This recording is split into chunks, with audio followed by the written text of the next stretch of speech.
Managing your time is extremely important, especially for those who are working part-time or full-time jobs.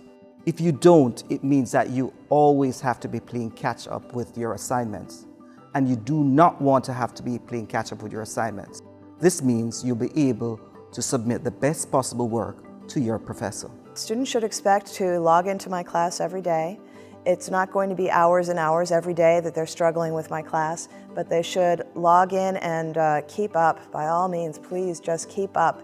Sometimes students wait and look at the assignment maybe an hour before it's due, and then they discover to their shock that it's going to take a really long time. And if they're working on it at 11 o'clock at night and it's due at 11:59 that night, I might not be online at 11 o'clock at night or 11:15 at night.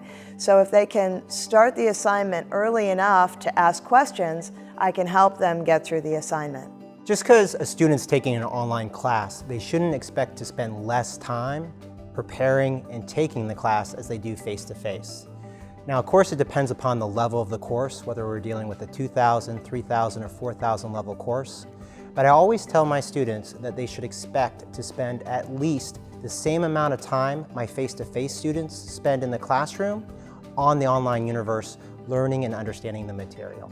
So students should allocate the same amount of time and effort that they would be putting into a regular face-to-face course. So if they spend 2.5 hours a week in a face-to-face class, they need to use that same amount of time in an online course as well. Now that's in addition to study time where preparing for assignments and so forth. On average, I would say contributing at least 2 to 5 hours a week preparing for their coursework.